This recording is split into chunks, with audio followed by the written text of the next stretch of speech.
Happy Saturday from Richmond Park. I've come to walk the toddler. As I said, we went out yesterday. I mentioned in the previous vlog, I should say. And she zigzags when you walk in straight lines, so she did a lot more walking than us. Even including the fact that I had to carry you after your face planted into the rocks and gravel. But that only lasted 3 minutes and then she was back. Welcome to another episode of Toby's Stupid Vlog. The difference between herding cats and herding toddlers is that cats want to do their own thing, but they're not doing it just to get back at you. Whereas toddlers want to do the thing purely because it's the thing you don't want to do. Like go off in the other direction. Yeah, I know. Should we go up the hill now? Let's go. I'm going for a walk on my own. It's such a strange pleasure. I can't explain it. I used to do it like all the time, but now it's such a privilege. We've just been to the new Lidl, which doesn't sound that exciting, but it is when the only things open are food shops, and there's a new Lidl that's just opened on the other side of Richmond Bridge. So it was great. I bought loads of stuff I don't need. Oh, offside.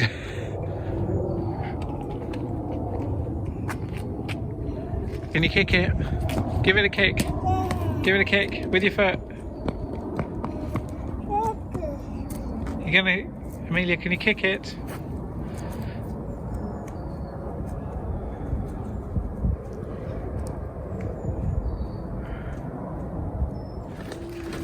Good afternoon, happy Monday. The sun is trying to poke its way through the grey. We've come to Osterley.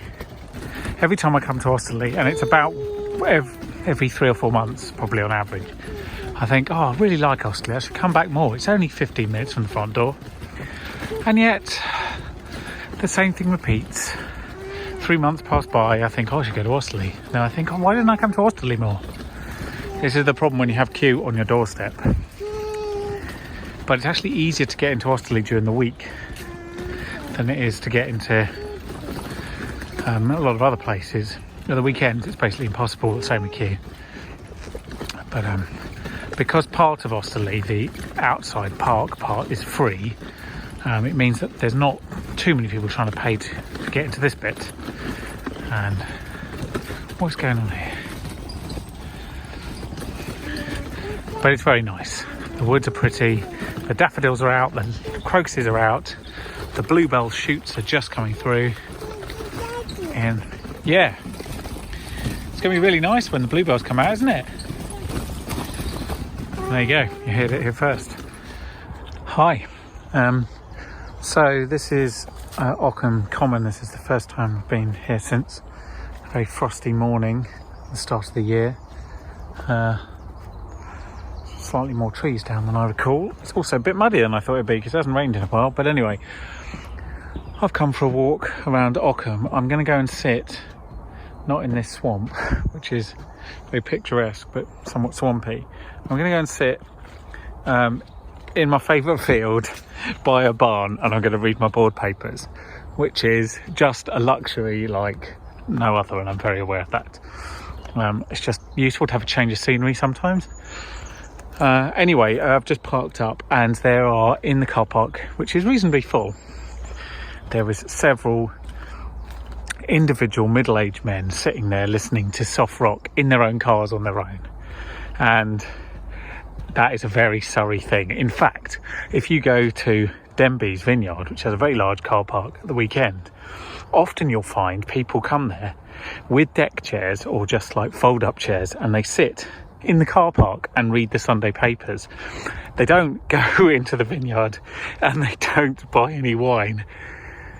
So I just guess that's just a middle-aged thing in Surrey, but I can't say it really appeals to me. But there we go. Give it a few years, maybe it will. Oh, and a quick update, Walk All Over Cancer, I'm still doing it. Done 10,000 steps every day so far. Squeaked it yesterday by 23 steps. But otherwise it's doing quite well. I'm 80,000 steps in, and that's one of the reasons why I've decided to come for a walk and not sit on my sofa and read my board papers. Link in the description. £1 is enough. Every pound counts. Thank you very much. I have this kind of ridiculous romantic attachment to Ockham that defies all rationality. Like, the houses are all quite modern but enormous. The gardens are massive. It's surrounded by fields of horses. There's a beautiful common which I just came through, full of pine trees. There's one of my favourite pubs in Surrey. So yeah, could I live here? Yes, absolutely. Could I afford to live here?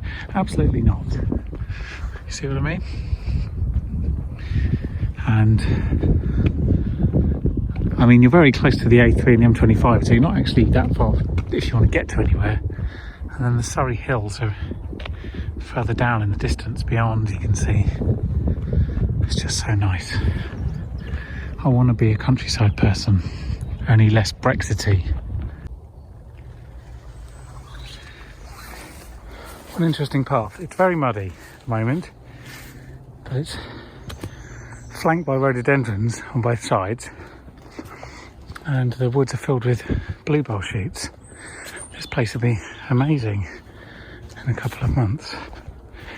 Every time I see a place like this, I try and remember it for when I think, where should we go today? When the weather's nice. Hopefully saying it out loud will help.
It's nice, isn't it? Here we are. This is my field. Here's my barn. Got good supplies of straw, so that's a relief. And an old trailer, or two. What more could a man want for the afternoon?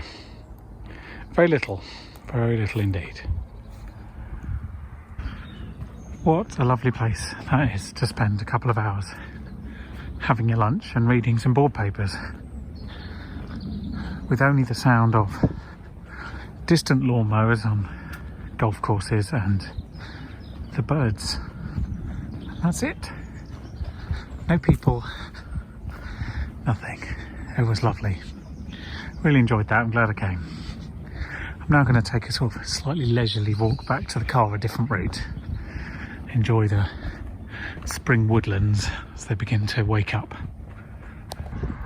This bit of the walk that is along the road that runs from West Horsley to Ockham, I did first with Amelia. I think it was June time. Yeah, it was when Crystal had gone to the hairdressers because they'd reopened, and I took Amelia here and we did a little walk, and the blackberries were out everywhere a bit early, and she ate a lot of them because she likes blackberries. And I then did a sort of walk with her almost every week after that, but then autumn and winter arrived and it got cold, and what she wanted out of a walk has changed since, which is a shame for me, although not for her. Yesterday it was amazing. When we were at Osterley, in the end I sat on the bench in front of the house, or the back of the house, overlooking the paddock, and I sat there for 20 minutes going and doing some emails, and she literally just entertained herself playing with gravel. It was glorious. Simple things. I'm a bit jealous. Isn't this an idyllic place to live? Now ignore the caravan in the garden. That's because they've been converting the barns into 3 properties. But it's a stunning spot. Really, really nice. Really unaffordable, unfortunately, but you know, nice to look at. So this is Wisley Airfield, disused, which means I'm nearly back because the car is parked. You can see the green trees beyond the brown trees, as it were, the evergreens in the distance. That is the edge of Ockham Common, which is where I'm parked. Hi there, happy Thursday. Is it Thursday? Or is it Tuesday? Yeah, I think it is. I've recorded a podcast this morning. That's what I've been doing this week. It's the second one on trot, and I have a meeting this afternoon, so I'm going for a bit of a walk now whilst I can, because it'll be a 2-hour meeting between 4 and 6, and I won't get out. Anyway, apropos of, you know, the news and what have you, let me ask you a very broad question rather than comment on specifics. Do you believe that most individuals or most organisations that are either racist or structurally racist believe that they are? Okay. And then once you've got that answer, then think about what it means when someone or something says that it's not. That's my point. Is denials of racism are basically worthless. They're pointless. It doesn't really matter whether you are or not. Denying it serves no purpose whatsoever. As with all bigotries, the best thing to do when you're accused of some form of bigotry is to say, okay, that's how somebody feels about me, I need to do better, and then take a good long look at yourself before you start making public comments about whether you feel that you've been unfairly accused or not. Because if you look deeply and find that there are things that you could do that would make people feel better, then surely the criticism is at least partly valid. And arguing over the language is really rather petty and pointless. Anyway, that's all I really wanted to say on the matter of a particular interview and the press response. Because, broadly speaking, I don't believe that it is our business. I believe that regardless of whether we have an opinion on it or not. And frankly, we don't have to have one. It's none of our business. They're individuals, it's a private family, and the only touch point that makes it even slightly our business as British citizens is that the divine right to rule. And if maybe this is making you think that that's not a good idea, then maybe we should have intelligent conversations about what republicanism is. Now, on to something that is far, far more important.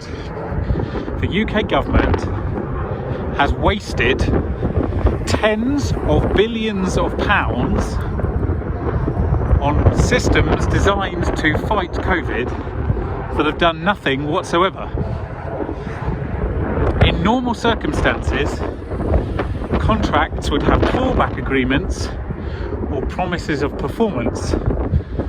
But because this government is so utterly corrupt and void of any sort of moral backbone, they simply handed contracts uncompetitively to people they knew, and they have got a huge amount of money from us, the taxpayer, with little or no oversight.